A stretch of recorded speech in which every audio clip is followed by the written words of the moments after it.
ومن أحسن قولا ممن دعا إلى الله وعمل صالحا وقال إنني من المسلمين. السلام عليكم ورحمة الله وبركاته. إن الحمد لله والصلاة والسلام على من لا نبي بعده. সম্মানিত দিনী ভাই বোনেরা, আমরা এই মুহূর্তে মসজিদে নববীর খুতবার অনুবাদ করছি। যেই তারিখের খুতবার অনুবাদ করছি তা হলো 24শে রবিউল আউয়াল 1446 হিজরি, 27শে সেপ্টেম্বর 2024 ইংরেজি। খুতবার বিষয়বস্তু হলো কোমলতা একটি মহৎ গুণ। আর যিনি খুতবাটি প্রদান করেছেন তিনি হলেন ফজিলাতুল শেখ খালিদ বিন সুলাইমান আল মুহান্না হাফিজাহুল্লাহ। আলহামদুলিল্লাহ, কোমলতা একটি মহৎ গুণ, এই বিষয়টি অত্যন্ত গুরুত্বপূর্ণ আমাদের জীবনে।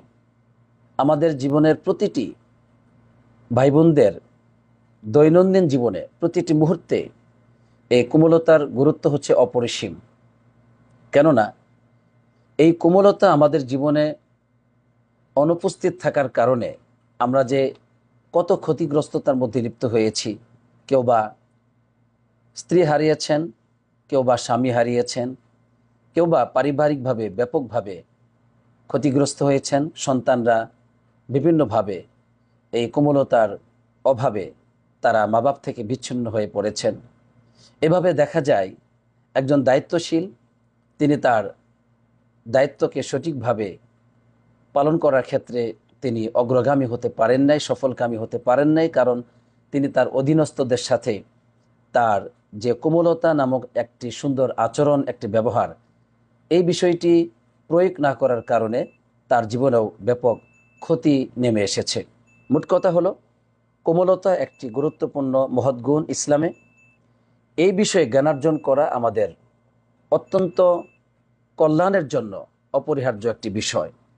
সম্মানিত খতিব সাহেব বিষয়টিকে এতটাই সুন্দর করে উপস্থাপন করেছেন যে আমরা যদি মনোযোগ সহকারে শুনি, ইনশাআল্লাহ আমরা অনেকটাই আমাদের জীবনের যে ক্ষতি এসেছে এই ক্ষতিটা কাটিয়ে উঠতে পারবো যদি এখন থেকেই আমরা এই বিষয়ে প্রয়োগ করার চেষ্টা করি। তাহলে চলুন আমরা বিষয়টিকে মনোযোগ সহকারে শোনার চেষ্টা করি। আল্লাহ তাআলা যেন আমাকে সুন্দর করে উপস্থাপন করার তৌফিক দান করেন, আমিন। সম্মানিত খতিব সাহেব তিনি প্রথমে আল্লাহ তাআলার প্রশংসা জ্ঞাপন করেছেন, অথবা রাসূলুল্লাহ সাল্লাল্লাহু আলাইহি সাল্লামের উপর দরুদ পাঠ করে তিনি আমাদেরকে বলেছেন, হে আল্লাহর বান্দারা, আমাদের দিনের অন্যতম একটি সৌন্দর্য দিক হলো এবং দিনের পরিপূর্ণতার নিদর্শন হচ্ছে এই যে আমাদের দিন আমাদেরকে উন্নত চরিত্রের ব্যাপারে উৎসাহ প্রদান করেছে, উন্নত চরিত্রের ব্যাপক মর্যাদার ঘোষণা করেছে এবং এই উন্নত সুন্দর আচরণকে আমাদেরকে ধারণ করতে উৎসাহ প্রদান করা হয়েছে। আর আল্লাহ সুবহানাহু ওয়া তাআলা এই উন্নত চরিত্রটাকে এতটাই গুরুত্ব দিয়েছেন যে এটাকে আমাদের মুসলিম জীবনে বড় একটি ইবাদত হিসেবে তিনি গুরুত্ব দিয়েছেন। আর এর উপর আমল করলে পরে বান্দা ব্যাপকভাবে সোয়াব অর্জন করতে পারবে আর আখেরাতে জান্নাতে তার বিরাটভাবে পদমর্যাদা বৃদ্ধি পাবে, আলহামদুলিল্লাহ। তো এই উন্নত চরিত্রের মধ্যে বা ইসলামের অসংখ্য অগণিত উন্নত চরিত্রের মধ্যে একটি সর্বশ্রেষ্ঠ একটি উন্নত চরিত্র হচ্ছে যে খুলুকুল রিফক, মানে কোমলতার চরিত্র। তো কোমলতা এটা ইসলামে হচ্ছে একটি অনন্য চরিত্র, এটা হচ্ছে একটি সর্বোত্তম ও সুন্দর চরিত্রের অন্যতম চরিত্র, ওয়ালিল্লাহিল হামদ। সম্মানিত খতিব সাহেব তিনি কোমলতা বলতে কি বোঝাচ্ছেন?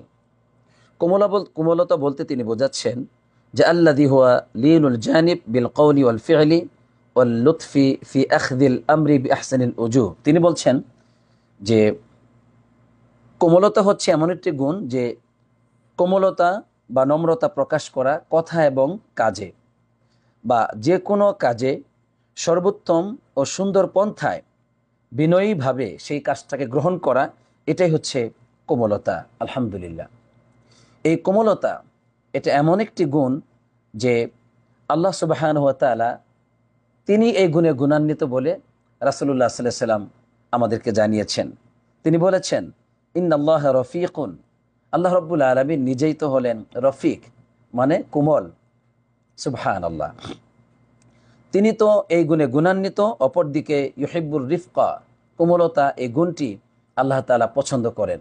অর্থাৎ আল্লাহ তাআলা এই গুণটি নিজের জন্য যেমন পছন্দ করেন, আপনার মাঝে আমার মাঝে এই গুণটি থাকবে, এই গুণে গুণান্বিত হব, আল্লাহ তাআলা সেটাও পছন্দ করেন। সুবহানাল্লাহ। এই জন্য রাসূলুল্লাহ সাল্লাল্লাহু আলাইহি ওয়াসাল্লাম আরও পরিষ্কারভাবে তিনি এর উপকারিতা বর্ণনা করে বললেন, ওয়ায়ুতি আলা রিফকি মা লা ইউতি আলাল উনফি ওয়া মা লা ইউতি আলা মা সিওয়াহু। আল্লাহ সুবহানাহু ওয়া তাআলা কোমলতার উপর বান্দাকে যা দান করেন সেটা কিন্তু কঠোরতার উপর তা দান করেন না, বরং আল্লাহ তাআলা অন্য কোনো কিছুতেই দান করেন না যা তিনি কোমলতার মাধ্যমে দান করে থাকেন। আলহামদুলিল্লাহ। এই হাদিস থেকে আমরা স্পষ্টভাবে জানতে পারলাম যে এই কোমলতা কতটুকু অপরিহার্য একটি গুণ আমাদের জীবনে, এর প্রয়োগের প্রয়োজনীয়তা কতটুকু, এটা কিন্তু আমরা ইতিমধ্যে বুঝে ফেলেছি। কারণ যেই গুণকে আল্লাহ তাআলা নিজে পছন্দ করেন, যেই গুণে নিজে গুণান্বিত, সেই গুণটি কতই না গুরুত্বপূর্ণ হতে পারে বান্দার জীবনে। অতএব এই কোমলতা আমরা আমাদের জীবনকে কোমলতা দিয়ে সাজাতে চাই। আল্লাহ সে তৌফিক দান করুক, আমিন। সম্মানিত খতিব সাহেব তিনি আরেকটু চমৎকার করে বললেন যে একজন মুমিন তিনি যখন যেখানে কোমলতা অবলম্বন করা দরকার সেখানে তিনি কোমলতা অবলম্বন করবেন, তখন আল্লাহ রাব্বুল আলামিনের যে কোমলতা নামক গুণটি, সেই গুণের সাথে একটা সম্পর্ক হয়ে গেল যে তার মধ্যেও কোমলতা নামক এই গুণটি বিদ্যমান রয়েছে। তখন এই গুণের কারণে এই মানুষটি সুন্দরভাবে পরিচালিত হবে। আল্লাহ রাব্বুল আলামিন তাকে নিকটবর্তী করবেন, তার রহমত দ্বারা ওই বান্দাকে কিন্তু পরিবেষ্টন করবেন। আলহামদুলিল্লাহ। আর আল্লাহ তাআলা এই গুণটিকে কেন পছন্দ করেন? কারণ তিনি যে গুণান্বিত এই গুণে, এই জন্য তিনি চান যে বান্দাদের মাঝে আল্লাহ রাব্বুল আলামিনের গুণের প্রভাব বিদ্যমান থাক। এই জন্য হাদিসের মধ্যে এসেছে যে তিনি হলেন রফিকুন ইউহিব্বুর রিফকা ওয়া ইউহিব্বু আহলার রিফকি, যে তিনি তো কোমল এবং কোমলতাকে পছন্দ করেন, এবং যারা কোমলতা অবলম্বন করে ওই সমস্ত কোমল অবলম্বনকারীদেরকে তিনি পছন্দ করেন, তিনি ভালোবাসেন। আলহামদুলিল্লাহ। সুতরাং কোমলতা এটা কোনো সাধারণ গুণ নয়, এটা হচ্ছে অনন্য এক অসাধারণ মহৎ গুণ।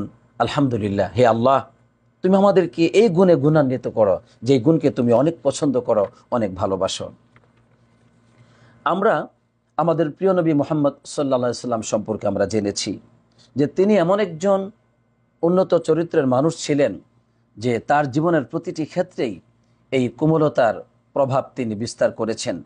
তিনি তার গোটা জীবনের প্রতিটি দিক এবং বিভাগে, তার দাওয়াত এবং তাবলীগের ক্ষেত্রে, তার উম্মতের সাথে, সাহাবায়ে কেরামদের সাথে আচরণের ক্ষেত্রে, এমনকি কাফেরদের সাথেও তিনি কিন্তু কোমলতার এক প্রতীক ছিলেন। কোমলতাকে তিনি ব্যাপকভাবে প্রকাশ করেছেন। এই গুণের জন্য আল্লাহ তাআলার কাছে তিনি ব্যাপকভাবে সম্মানিত হয়েছেন, আর আল্লাহ তাআলা তার উন্নত চরিত্রের প্রশংসা করেছেন, এবং এই গুণটি আল্লাহ তাআলাই তাকে দান করেছেন। এই মর্মে সূরাত আল ইমরানের 159 নম্বর আয়াতে কারিমায় আল্লাহ তাআলা বলছেন যে ফাবিমা রাহমাতিম মিনাল্লাহি লিনতা লাহুম, আল্লাহর রহমতেই তুমি তাদের প্রতি কোমল হও। আর তুমি যদি কোমল না হও, ওয়ালা কুনতা ফাযযান গলীযাল কলবি লাং ফাদ্দু মিন হাওলিক, তুমি যদি কোমল না হও, বরং তুমি যদি ফাযযান গলীযাল কলব, কঠোর স্বভাবের হও, মানে রূঢ় স্বভাবের হও, কঠোর স্বভাবের হও, তাহলে তারা কিন্তু তোমার চারপাশ থেকে চলে যাবে, দূরে চলে যাবে, তোমার চারপাশে কেউ আসবে না।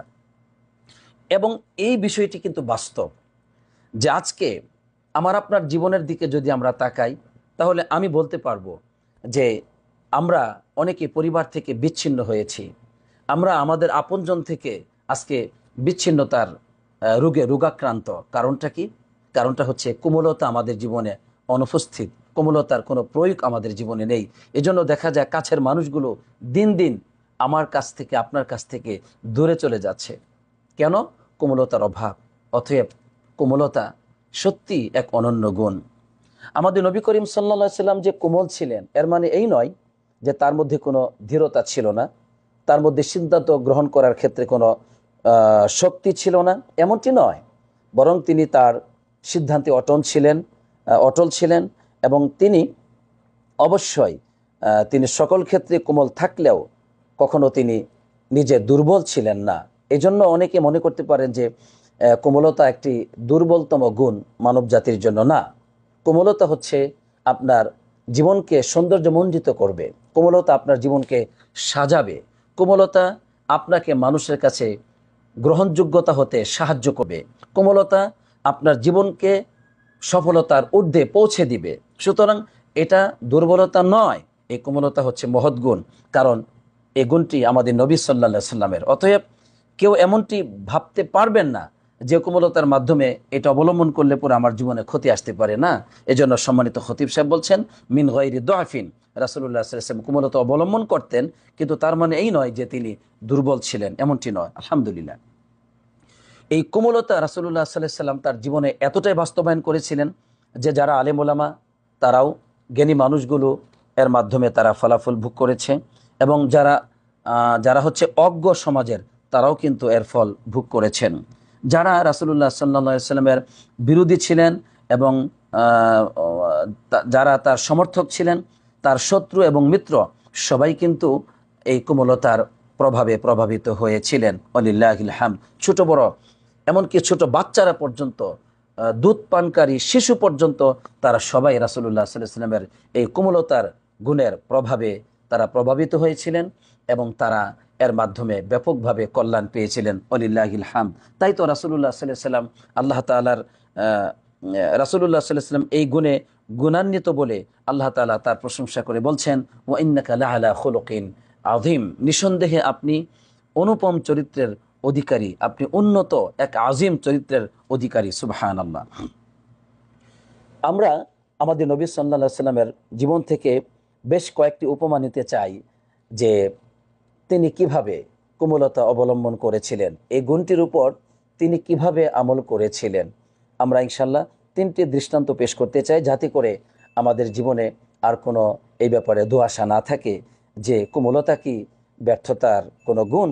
না, সম্মানিত খতিব সাহেব তিনি উল্লেখ করেছেন যে হাদিসের মধ্যে এসেছে আল্লাহ নবী সাল্লাল্লাহু আলাইহি ওয়াসাল্লামের কাছে একজন ইহুদি আসলো, এসে তাকে বদদুয়া দিল, বলল আসসালামু আলাইকা ইয়া মুহাম্মদ, হে মুহাম্মদ তোমার উপর মৃত্যু হোক, সাম্মানে মৃত্যু। তো একথা শোনার পরে রাসূলুল্লাহ সাল্লাল্লাহু আলাইহি ওয়াসাল্লাম জবাব দিলেন ওয়া আলাইকুম, মানে তুমি যেমনটি বলেছো অনুরূপ তোমার জন্য হোক। খুব সুন্দরভাবে বলেছেন। তো আয়েশা রাদিয়াল্লাহু তাআলা আনহা তিনি এই বিষয়টি শোনার পরে তার ইহুদির লক্ষ্য উদ্দেশ্য বুঝতে পারলেন যে সে তো বদদুয়া দিচ্ছে। তখন আয়েশা রাদিয়াল্লাহু তাআলা আনহা বলছেন ওয়া আলাইকুমুস সালাম ওয়াল লানা, তোমার উপর মৃত্যু হোক এবং তোমার উপর লানত বর্ষিত হোক। রাসূলুল্লাহ সাল্লাল্লাহু আলাইহি ওয়াসাল্লাম এই কথা শোনার পরে আয়েশা রাদিয়াল্লাহু তাআলা আনহাকে বললেন ইয়া আয়েশা মাহলান, হে আয়েশা শান্ত হও, ইন্নাল্লাহা রাফিকুন ইউহিব্বু আহলার রিফকি, আল্লাহ তাআলা কোমল, আর যারা কোমলতা অবলম্বন করে তাদেরকে আল্লাহ তাআলা ভালোবাসেন। হাদিসটি বুখারীতে এসেছে। আর সহিহ মুসলিমের শব্দে আরেকটু বৃদ্ধি এসেছে, সেটা হলো ইন্নাল্লাহা ইউতি আলা রিফকি মা লা ইউতি আলাল উনুফি, আল্লাহ তাআলা কোমলতার উপর যা দান করেন সেটা কিন্তু কঠোরতার উপর তা দান করেন না। এই হাদিস থেকে আমরা কি বুঝলাম যে রাসূলুল্লাহ সাল্লাল্লাহু আলাইহি ওয়াসাল্লাম তিনি কোমলতাকে চরম শত্রুর ক্ষেত্রেও, যে নাকি তাকে বদদুয়া দিচ্ছে, তার ক্ষেত্রেও তিনি কোমলতা অবলম্বন করেছেন। অতএব কোমলতা কোনো ব্যর্থতা নয়, এবং কোমলতা এটা হচ্ছে কল্যাণের গুণ, সফলতা অর্জনের গুণ। আলহামদুলিল্লাহ, যা রাসূলুল্লাহ সাল্লাল্লাহু আলাইহি ওয়াসাল্লামের এই হাদিস থেকে স্পষ্ট হয়ে উঠল। আলহামদুলিল্লাহ। তবে এখানে আরেকটা বিষয় লক্ষণীয় যে তিনি কিন্তু তার জবাবে চুপ ছিলেন না। ওই ইহুদি বলছে আসসালামু আলাইক, আসসালামু আলাইক, তোমার উপর মৃত্যু হোক। নবীজি বলছেন ওয়া আলাইকুম, সাম আর বলেন ওয়া আলাইকুম, তোমার উপরও। এ সংক্ষিপ্তভাবে জবাব দিয়েছেন। এজন্য কোমলতা দুর্বলতা নয়। আল্লাহ বুঝার তৌফিক দান করুক, আমিন। দ্বিতীয় নম্বর দৃষ্টান্ত হচ্ছে এই যে উম্মে কাইস বিনতে মিহসান রাদিয়াল্লাহু আনহা তিনি বললেন, তিনি কি করলেন, একবার তার ছোট বাচ্চাটিকে, ছেলে সন্তান ছোট বাচ্চাটিকে নিয়ে আসলেন রাসূলুল্লাহ সাল্লাল্লাহু আলাইহি ওয়াসাল্লামের কাছে। সে তখনও খাদ্য খায় না, ছোট বাচ্চাটি। তো নবী করিম সাল্লাল্লাহু আলাইহি ওয়াসাল্লাম বাচ্চাটিকে তখন কোলে নিলেন। কোলে নেওয়ার সাথে সাথেই বাচ্চাটি তো তার কাপড়ে প্রস্রাব করে দিল। রাসূলুল্লাহ সাল্লাল্লাহু আলাইহি ওয়াসাল্লাম তিনি রাগান্বিত হননি, বিরক্তি বোধ তিনি করেননি। তখন তিনি শুধুমাত্র পানি আনতে বললেন। এরপরে তিনি কাপড়টিকে ধৌত না করে শুধু পানি ছিটিয়ে দিলেন, যেহেতু বাচ্চা ভাত খাই না, বা ভাত তো বলা যাবে না, খাদ্য খাই না, সেজন্য এই কাজটি তিনি করেছেন, পানি ছিটিয়ে দিয়েছেন। এটাই মাসআলা। এ হাদিস থেকে আপনারা কি বুঝলেন? যে দেখেন, একজন মায়ের মনে কষ্ট লাগতে পারে যদি শিশু বাচ্চা প্রস্রাব করে আপনি যদি রাগান্বিত হন। তো নবী করিম সাল্লাল্লাহু আলাইহি সাল্লাম ওই মা যাতে কষ্ট না পায়, ওই মায়ের হৃদয়টিকে বা হৃদয়ে প্রবেশ করার জন্য তিনি কিন্তু বাচ্চাটিকে আদর করলেন, বিরক্ত বোধ হলেন না, এবং নবীজির কোমলতার এই ছোঁয়া ওই বাচ্চাটি কিন্তু পেয়ে গেল। আলহামদুলিল্লাহ, আলহামদুলিল্লাহ। অতএব কোমলতা হচ্ছে একটি মহৎ গুণ। অন্য হাদিসের মধ্যে এসেছে যে ফাউরিক আলা সাওবিহি, কাপড়ের উপর পানি ঢেলে দেওয়া হয়েছিল। তৃতীয় নম্বর আরেকটি দৃষ্টান্ত আমরা পেশ করতে চাই, যে জাবির বিন সামুরা রাদিয়াল্লাহু তাআলা আনহু তিনি বলছেন, রাসূলুল্লাহ সাল্লাল্লাহু আলাইহি ওয়াসাল্লামের সাথে আমি সালাত আদায় করলাম, এরপরে তিনি বের হয়ে গেলেন, আর ফাস্তাকবালাহু উইলদান, অনেক শিশু বাচ্চারা তার সামনে উপস্থিত হলো। তো শিশু বাচ্চাদেরকে দেখে তিনি কি করলেন? রাসূলুল্লাহ সাল্লাল্লাহু আলাইহি ওয়াসাল্লাম প্রত্যেকটি বাচ্চার গালে স্পর্শ করেছেন, প্রত্যেকটিকে আলাদা আলাদা করে তিনি আদর দিয়েছেন। এবার ওই জাবির বিন সামুরা রাদিয়াল্লাহু তাআলা আনহু, তিনি তো ছোট মানুষ ছিলেন, তিনিও বললেন যে ফামাসাহা খাদ্দি, আমার গালকে তিনি স্পর্শ করলেন, ফাওয়াজাতু লিদাহু বারদান আও রিহান কাআন্নামা আখরাজাহা মিন জুউনাতি আতর। বললেন যে রাসূলুল্লাহ সাল্লাল্লাহু আলাইহি সাল্লামের আমি ঠান্ডা পরশ পেলাম, অর্থাৎ তিনি যে আমাকে স্পর্শ করলেন আমি ঠান্ডা পরশ পেলাম, আর এমনটি হলো যেন তিনি তার হাতকে কোনো আতরের পাত্র থেকে বের করেছেন, এরকম মানে খুশবু লাগানো ছিল, সুঘ্রাণ ছিল। তো এই হাদিস থেকে আমরা বুঝতে পারলাম যে তিনি কোমল আচরণ দিয়ে, কোমলমতি ভালোবাসা দিয়ে শিশু বাচ্চাদেরকেও কাছে টেনে নিয়েছিলেন, তাদের মনেও তিনি জায়গা করেছিলেন। সুবহানাল্লাহ। সত্যিকার অর্থে মানুষকে এমনটি হওয়া উচিত যে তিনি তার সকল দিক এবং বিভাগে, তার দৈনন্দিন জীবনের প্রতিটি মুহূর্তে মানুষের সাথে আচার আচরণের ক্ষেত্রে, সেটা তার পারিবারিক জীবনে হোক, সামাজিক জীবনে হোক, রাষ্ট্রীয় জীবনে হোক, অথবা যে কোনো দিক এবং বিভাগে হোক না কেন, সে যেন কোমল আচরণ করে, এটাই হচ্ছে তার জীবনের উন্নত চরিত্র। এর মাধ্যমে সে সফলতার শীর্ষে পৌঁছতে পারবে, যেমনটি রাসূলুল্লাহ সাল্লাল্লাহু আলাইহি ওয়াসাল্লাম তিনি পৌঁছেছেন। ওয়ালিল্লাহিল হামদ। সম্মানিত দিনী ভাই বোনেরা, এবার আমি আপনাদেরকে প্রশ্ন করতে চাই, আমাকেও প্রশ্ন করছি আমি, যে আমাদের জীবনে, দৈনন্দিন জীবনে এই কোমলতা প্রয়োগের কতটুকু গুরুত্ব অনুভব করছেন আপনি? কি বলবো আমরা বলবো অনেক গুরুত্ব রয়েছে। এজন্য সম্মানিত খতিব সাহেব বলছেন যে কোনো ব্যক্তি যদি তার নিজের উপর ইহসান করতে চায়, জাতির উপর ইহসান করতে চায়, তাহলে তাকে এই কোমলতা গুণে গুণান্বিত হতেই হবে। একজন দায়ী, যিনি আল্লাহর পথে মানুষকে আহ্বান করেন, একজন শিক্ষক, তিনি অন্যদেরকে শিক্ষা দেন, একজন সৎ কাজের আদেশ দানকারী, অসৎ কাজ থেকে নিষেধকারী, তাকে অবশ্যই এই কোমলতা গুণে গুণান্বিত হতেই হবে। কেননা রাসূলুল্লাহ সাল্লাল্লাহু আলাইহি সাল্লামের আদর্শ হচ্ছে এমন, তিনি এই কোমলতা গুণে গুণান্বিত ছিলেন।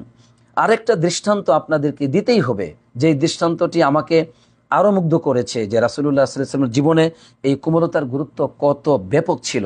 হাদিসের মধ্যে এসেছে যে আবি রিফাআহ আদউই রাদিয়াল্লাহু তাআলা আনহু, তিনি বলছেন যে ইনতাহাইতু ইলান নবী সাল্লাল্লাহু আলাইহি ওয়াসাল্লাম ওয়া হুয়া ইয়াখতুবু, নবী করিম সাল্লাল্লাহু আলাইহি ওয়াসাল্লাম খুতবা দিচ্ছেন, ওই সময় আমি তার কাছে গেলাম। তো রাসূলুল্লাহ সাল্লাল্লাহু আলাইহি ওয়াসাল্লামকে আমি বললাম, হে আল্লাহর রাসূল, রাজুলুন গরীবুন জাআ ইয়াসআলু আন দীনিহি লা ইয়াদরি মা দীনাহু।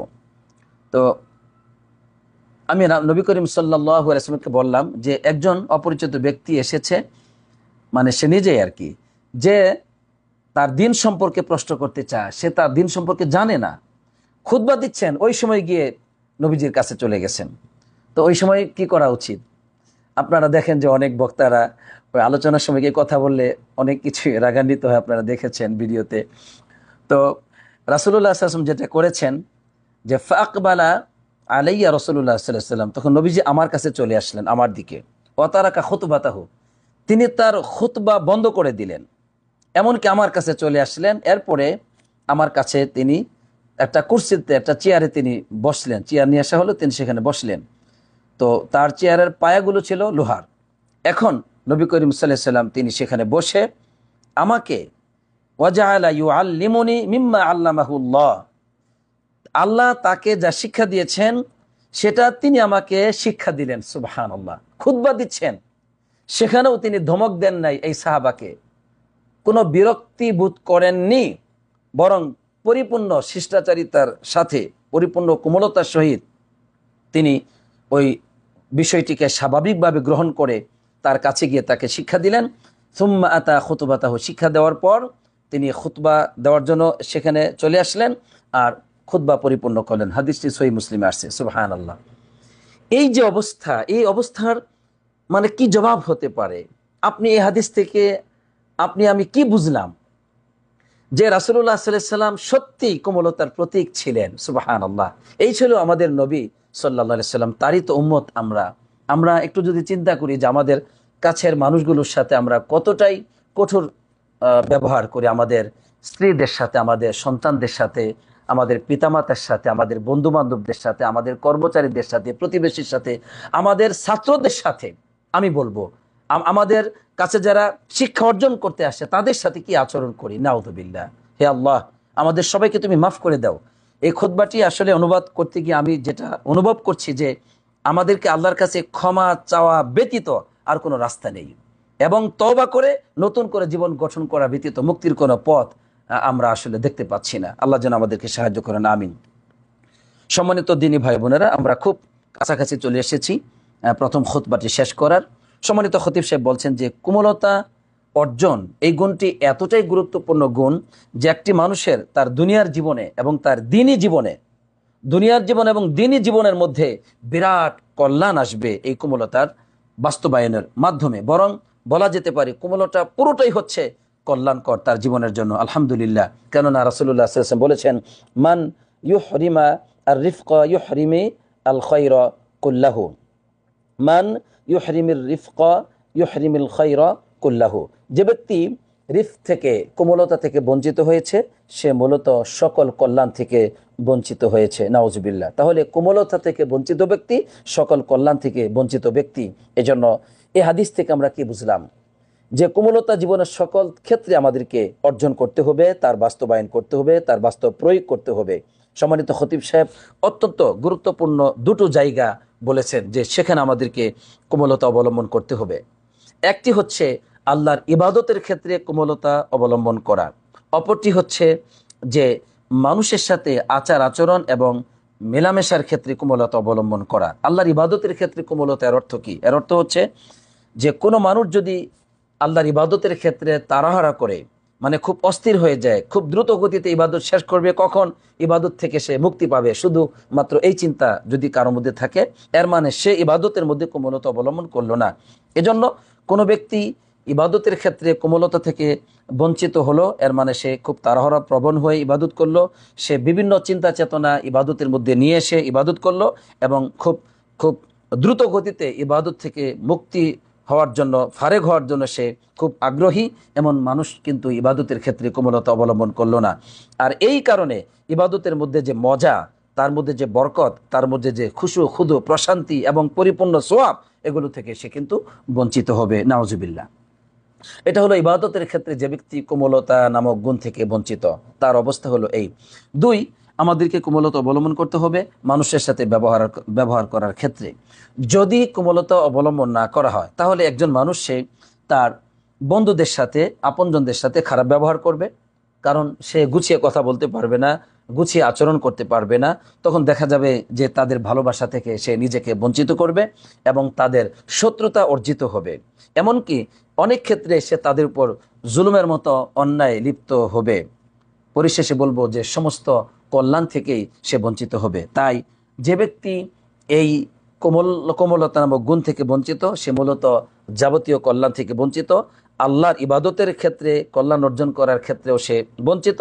মানুষের সাথে সুন্দর আচরণ করে শ্রেষ্ঠত্বের শীর্ষে পৌঁছার ক্ষেত্রেও, সফলতার সে স্বর্ণ শিখরে আরোহণ করার ক্ষেত্রেও সে বঞ্চিত। নাউজুবিল্লাহ। তাই রাসূলুল্লাহ সাল্লাল্লাহু আলাইহি ওয়াসাল্লাম সত্যিই বলেছেন যে লা ইয়াকুনু রিফকু ফি শাইইন ইল্লা জানাহু ওয়া লা ইউনজাউ মিন শাইইন ইল্লা শানাহু। হাদিসটি সহিহ মুসলিমে এসেছে যে কোনো বস্তুর মধ্যে যদি সেখানে কোমলতা পাওয়া যায় তাহলে সেই বস্তুটি অত্যন্ত সুন্দর হয়, অত্যন্ত সৌন্দর্যমণ্ডিত হয়। আর কোনো বস্তু থেকে যদি ওই কোমলতা এই গুণটি মানে উঠিয়ে নেওয়া হয় তাহলে সেই বস্তুটি নষ্ট হয়ে যায়, সেটা অত্যন্ত খারাপ হয়ে যায়। আর সত্যিই আমরা আমাদের জীবনটাকে নষ্ট করে ফেলেছি, জীবনের প্রতিটি জায়গাকে আমরা ক্ষতবিক্ষত করেছি এই কোমলতা বর্জন করার কারণে, নাউযুবিল্লাহ। সম্মানিত খতিব সাহেব তিনি এখানে প্রথম খুতবাটির সমাপ্তি ঘটিয়েছেন, আমিও সমাপ্ত ঘটালাম। তো এরপরে দ্বিতীয় খুতবায় আমি লম্বা না করে শুধু এতটুকু বলবো যে এই কোমলতা নামক এই গুণটি কিভাবে অর্জিত হতে পারে সেই সম্পর্কে সম্মানিত খতিব সাহেব 4টি পয়েন্ট বলেছেন, সেটা আমি আপনাদের সামনে বলবো এখন। 1 নম্বর, কাসরত যিকরিল্লাহ। অধিক হারে যদি আল্লাহ তাআলার জিকির করেন তাহলে এই যে কোমলতা, এই যে সহনশীলতা, এই যে ধৈর্যশীলতা, এটা কিন্তু আপনার জীবনে অর্জিত হবে। দ্রুত গতিতে আপনার মধ্যে ক্রোধ আসতে পারবে না, শয়তান আপনাকে ধোঁকা দিতে পারবে না।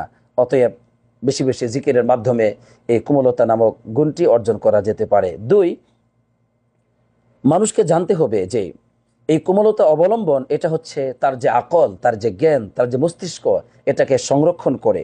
কেননা মানুষ যখন হঠাৎ করে রাগান্বিত হয়ে যায় তখন তার জ্ঞান, সুস্থ মস্তিষ্ক লোপ পায়।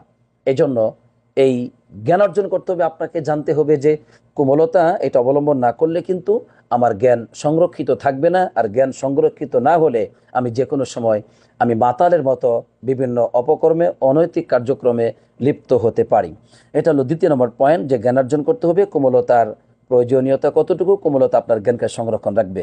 3 নম্বর পয়েন্ট হচ্ছে কোমলতা অর্জন হতে পারে যদি আপনি এমন সব জ্ঞানী ওলামায়ে কেরামগণের মজলিসে বসেন, যাদের মজলিসে বসলে পরে আপনি তাদের আচার আচরণ দেখে আপনি কোমলতা নামক গুণটি অর্জন করতে পারেন। কেননা সৎসঙ্গে স্বর্গবাস, অসৎ সঙ্গে সর্বনাশ। এজন্য আপনার স্বাভাবিকভাবেই ভালো মানুষের সাথে মেলামেশা করলে, এরকম উন্নত চরিত্রের ওলামায়ে কেরামদের সাথে মিশলে পরে আপনার মধ্যে কোমলতা এই গুণটি অর্জিত হতে পারে। 4 নম্বর পয়েন্ট হচ্ছে যে ইলমুহু আন্না সুরআতাল গাদাব ওয়া কাসরাতাহু সাবাবুন লিইলালি বাদানিয়াতিন কাসীরাতিন, যে কোমলতা অর্জন হতে পারে এই এই অবস্থার মাধ্যমে, এই অবস্থার মাধ্যমে যে আপনি জানবেন যে কোমলতা অবলম্বন না করলে, দ্রুত গতিতে রাগান্বিত হলে এটা কিন্তু শারীরিক অনেক অসুস্থতার কারণ। এটা কিন্তু সত্যি যে ব্যাপকভাবে মানুষ রাগান্বিত হলে তার মধ্যে শারীরিক বিভিন্ন রকম অসুস্থতা, ব্যাধিতে সে আক্রান্ত হতে পারে, এই সমস্যায় সে জর্জরিত হতে পারে। সম্মানিত খতিব সাহেব এই কথা বলেছেন। এরপর বললেন আফানাল্লাহু ইয়াকুম, আল্লাহ আমাদেরকে এবং তোমাদেরকে যেন নিরাপত্তা দান করেন, আমিন।